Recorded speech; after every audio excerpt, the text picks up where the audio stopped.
Dreams without goals remain dreams, just dreams, and ultimately fuel disappointment. Dreams without goals, yearly goals, life goals, daily goals, monthly goals, hourly goals, minute by minute goals. Dreams without goals are just dreams, and they ultimately fuel disappointment. Goals on the road to achievement cannot be achieved without discipline and consistency. It's a gift. 40 years ago, March 27th, 1975, it was 40 years ago, just this past March, I was flunking out of college. I had a 1.7 grade point average. I hope none of you can relate. I had a 1.7 grade point average. I was sitting in my mother's beauty shop. They still call it beauty shops now? What they call it now? Yeah, I was sitting in the beauty parlor. I was sitting in my mother's beauty parlor, and I'm looking in the mirror, and I see behind me this woman under the dryer. And every time she looked up, every time I looked up, she was looking at me, just looking me in the eye. And I didn't know who she was, and I said, you know, she said, somebody give me a pen, give me a pencil, I have a prophecy. March 27, 1975, she said, boy, you are gonna travel the world and speak to millions of people. Now mind you, I was flunked out of college. I'm thinking about joining the army. I didn't know what I was gonna do, and she's telling me I'm gonna travel the world and speak to millions of people. Well, I have traveled the world, and I have spoke to millions of people. But that's not the most important thing, the success that I had. The most important thing is that what she taught me and what she told me that day has stayed with me since. I've been protected, I've been directed, I've been corrected. I've kept God in my life, and it's kept me humble. I didn't always stick with him, but he always stuck with me. So stick with him in everything you do. If you think you want to do what you think I've done, then do what I've done and stick with God. Number 2, fail big. That's right. Fail big. Today's the beginning of the rest of your life, and it can be very frightening. It's a new world out there. It's a mean world out there, and you only live once. So do what you feel passionate about. Take chances professionally. Don't be afraid to fail. There's an old IQ test, was 9 dots, and you had to draw 5 lines with a pencil within these 9 dots without lifting the pencil. The only way to do it was to go outside the box. So don't be afraid to go outside the box. Don't be afraid to think outside the box. Don't be afraid to fail big, to dream big. But remember, dreams without goals are just dreams, and they ultimately fuel disappointment. So have dreams, but have goals. Life goals, yearly goals, monthly goals, daily goals. I try to give myself a goal every day. Sometimes it's just to not curse somebody out. Simple goals, but have goals. And understand that to achieve these goals, you must apply discipline and consistency. In order to achieve your goals, you must apply discipline, which you have already done, and consistency every day, not just on Tuesday and miss a few days.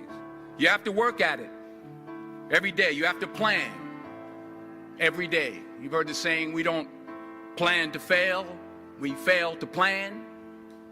Hard work works. Working really hard is what successful people do.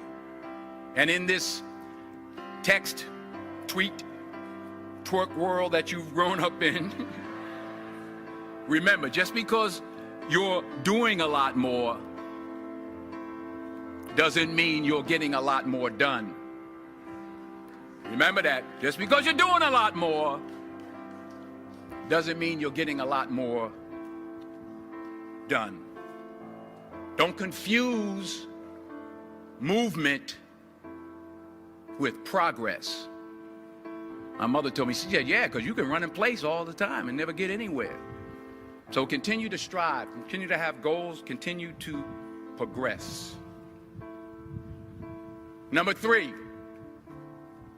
you'll never see a U-Haul behind a hearse. I'll say it again.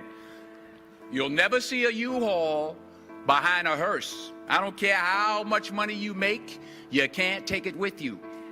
The Egyptians tried it. They got robbed. That's all they got. You can't take it with you. And it's not how much you have. It's what you do with what you have. We all have different talents. Some of you will be doctors, some lawyers, some scientists, some educators, some nurses, some teachers. Yeah, okay. Some preachers. The most selfish thing you can do in this world is help someone else. Why is it selfish? Because the gratification, the goodness that comes to you, the good feeling that I get from helping others, nothing's better than that.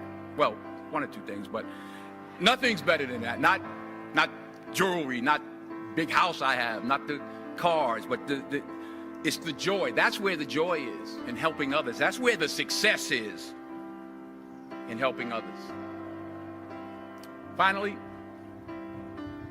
I pray that you put your slippers way under the bed tonight, so that when you wake up in the morning, you have to get on your knees to reach them. And while you're down there, say thank you for grace. Thank you for mercy. Thank you for understanding. Thank you for wisdom. Thank you for parents. Thank you for love. Thank you for kindness. Thank you for humility. Thank you for peace. Thank you for prosperity. Say thank you in advance for what's already yours. It's how I live my life. That's why I am, one of the reasons why I am today. Say thank you in advance for what is already yours. True desire in the heart for anything good is God's proof to you, sent beforehand to indicate that it's yours already. I'll say it again. True desire in the heart, that itch that you have, whatever it is you want to do, that thing that you want to do to help others and to grow and to make money, that desire, that itch, that's God's proof to you, sent beforehand already to indicate that it's yours. And anything you want good, you can have. So claim it. Work hard to get it.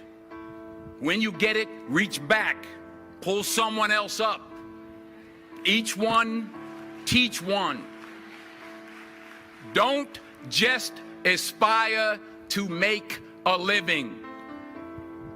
Aspire to make a difference. So I had to be here. I had to come. Even though I was afraid I might make a fool of myself. In fact, if you really want to know the truth, I had to come exactly because I might make a fool of myself. Now, what am I talking about? Here it is. I found that nothing in life is worthwhile unless you take risks. Nothing. Nelson Mandela said, "There is no passion to be found playing small and settling for a life that's less than the one you're capable of living." Now, I'm sure in your experiences in school and applying to college and picking your major and deciding what you want to do with life, I'm sure people have told you to make sure you have something to fall back on. Make sure you got something to fall back on, honey.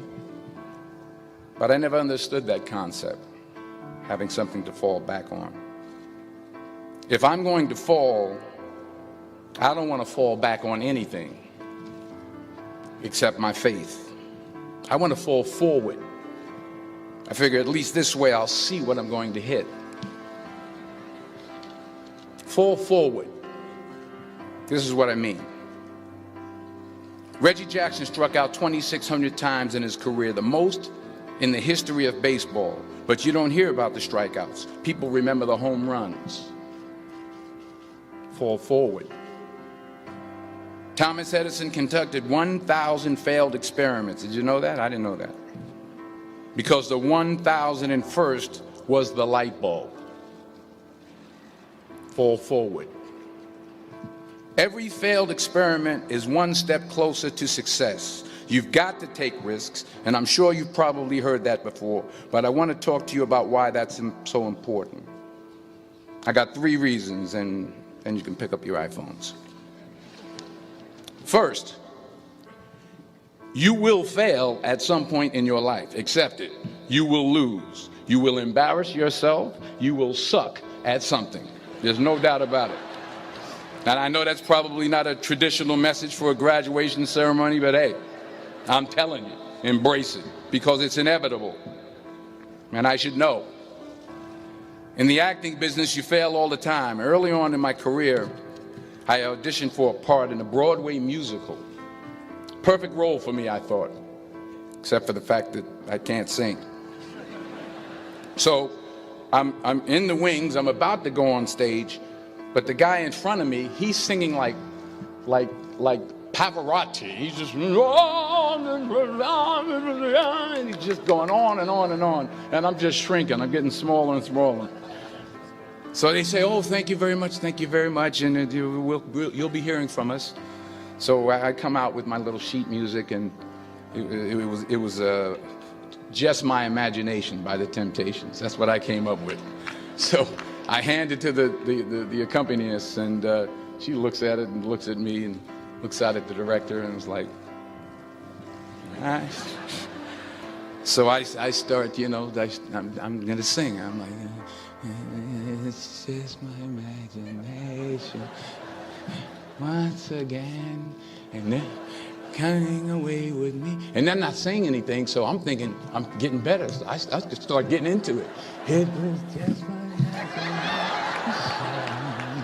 Running. They say, oh, yeah, thank you very much, Mr. Washington. Thank you. So I assumed I didn't get the job. But the next part of the audition, he called me back. The next part of the audition is the acting part of the audition. So I'm like, hey, okay, maybe I can't sing, but I know I can act. So they pair me with this guy, and again, I didn't know about musical theater. And musical theater is big, so they can reach everyone all the way in the back of the stadium. And I'm more from a realistic, naturalistic kind of acting where you actually talk to the person next to you. So I don't know what my line was. My line was, well, hand me the cup. And his line was, well, I will hand you the cup, my dear. The cup will be there to be handed to you. I said, oh, okay.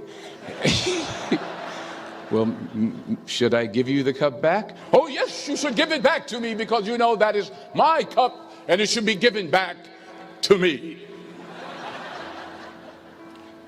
I didn't get the job. But here's the thing.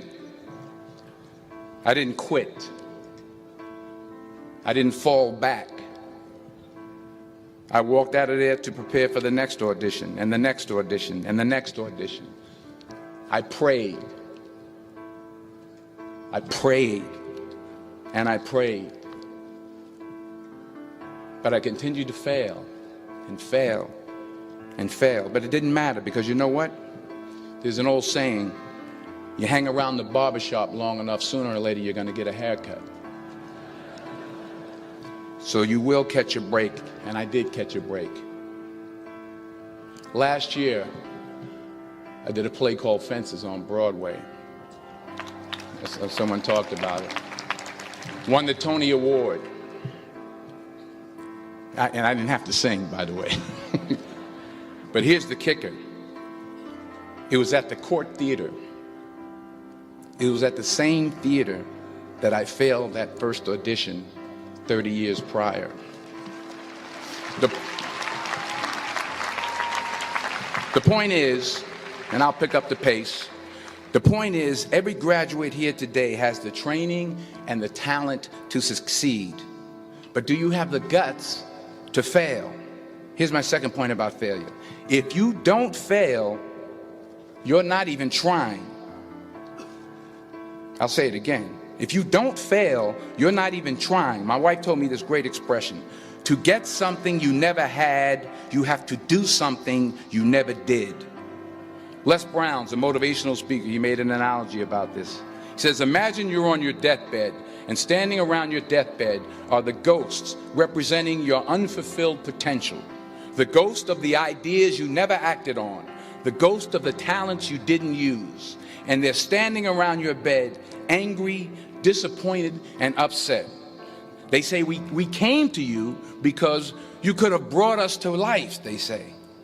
And now we have to go to the grave together. So I ask you today, how many ghosts are going to be around your bed when your time comes? You've invested a lot in your education, and people have invested in you. And let me tell you, the world needs your talents, man, does it ever. I just got back from Africa like 2 days ago, so if I'm rambling on, it's because I'm jet lagged. I just got back from South Africa. It's a beautiful country, but there are places there with terrible poverty that need help. And Africa is just the tip of the iceberg. The Middle East needs your help. Japan needs your help. Alabama needs your help. Tennessee needs your help. Louisiana needs your help. Philadelphia needs your help.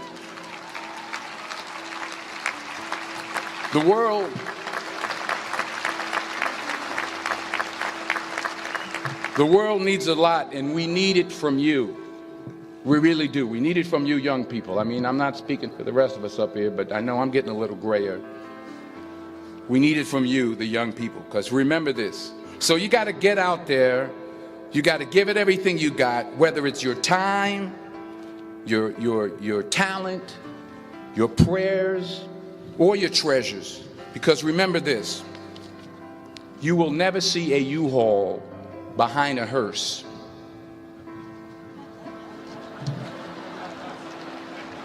I'll say it again. You will never see a U-Haul behind a hearse. You can't take it with you. The Egyptians tried it, and all they got was robbed. So the question is, what are you going to do with what you have? I'm not talking about how much you have. Some of you are business majors. Some of you are theologians, nurses, sociologists. Some of you have money. Some of you have patience. Some of you have kindness. Some of you have love. Some of you have the gift of long suffering. Whatever it is, whatever your gift is, what are you going to do with what you have? All right, now here's my last point about failure. Sometimes it's the best way to figure out where you're going. Your life will never be a straight path. I began at Fordham University as a pre-med student. I took a course called cardiac morphogenesis. I still can't say it. Cardiac morphogenesis. I couldn't read it. I couldn't say it. I sure couldn't pass it. So then I decided to go into pre-law, then journalism. And with no academic focus, my grades took off in their own direction. Yeah, down. I was a 1.8 GPA one semester, and the university very politely suggested that it might be better to take some time off. I was 20 years old. I was at my lowest point. And then one day, and I remember the exact day, March 27th, 1975, I was helping my mother in her beauty shop. My mother owned a beauty shop up in Mount Vernon. And there was this older woman who was considered one of the elders in the town. And I didn't know her personally, but I was looking in the mirror, and every time I looked at the mirror, I could see her behind me, and she was staring at me. She just kept looking at me. Every time I looked at her, she kept giving me these strange looks. So she finally took the dryer off her head and she said something I'll never forget. First of all, she said, "Somebody give me a piece of paper. Give me a piece of paper." She said, "Young boy, I have a prophecy, a spiritual prophecy." She said, "You are going to travel the world and speak to millions of people." Now, mind you, I'm 20 years old. I'm flunked out of school. In fact, like a wise ass, I'm thinking to myself, maybe she's got something in that crystal ball about me getting back into school next fall. But maybe she was on to something, because later that summer, while working as a counselor at a YMCA camp in Connecticut, we put on a talent show for the campers. And after the show, another counselor came up to me and asked, "Have you ever thought about acting? You're good at that." So when I got back to Fordham that fall, I got in and I changed my major once again for the last time. And in the years that followed, just as that woman prophesied, I have traveled the world and I have spoken to millions of people through my movies. Millions who up till this day couldn't see me, who up till this day I couldn't see while I was talking to them, and they couldn't see me. They could only see the movie. They couldn't see the real me. But I see you today, and I'm encouraged by what I see. And I'm strengthened by what I see. And I love what I see.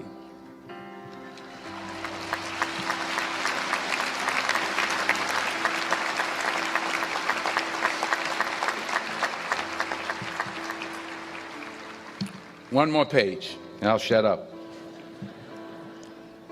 Let me conclude with this one final point, and actually the president kind of brought it up. It has to do with the movie Philadelphia. She stole my material. Many years ago, I did this movie called Philadelphia. We filmed some of the scenes right here on campus. Philadelphia came out in 1993. Most of you were probably still in diapers. Some of the professors, too. But that cracked me up. But it was a good movie. Rent it on, Netflix. It's a good movie. Rent it. I get 23 cents every time you rent it. Please, rent it. True. Parents up there, rent it. Netflix, please. Tell your friends, too. It's about a man played by Tom Hanks who's fired from his law firm because he has AIDS. He wants to sue the firm, but no one's willing to represent him until a homophobic ambulance chaser lawyer, played by yours truly, takes on the case. In a way, if you watch the movie, you'll see everything I'm talking about today. You'll see what I mean about taking risk or being willing to fail. Because taking risk is not just about going for a job. It's also about knowing what you know and what you don't know. It's about being open to people and to ideas. In the course of the film, the character I play begins to take small steps, small risks. He very, very, very slowly begins to overcome his fears. And I feel ultimately his heart becomes flooded with love. And I can't think of a better message as we send you off today. To not only take risks, but to be open to life, to accept new views, and to be open to new opinions, to be willing to speak at a commencement at one of the best universities in the country, even though you're scared stiff. While it may be frightening, it will also be rewarding. Because the chances you take, the people you meet, the people you love, the faith that you have, that's what's going to define you. So members of the class of 2011, this is your mission. When you leave the friendly confines of Philly, never be discouraged. Never hold back. Give everything you got. And when you fall throughout life, and remember this, fall forward.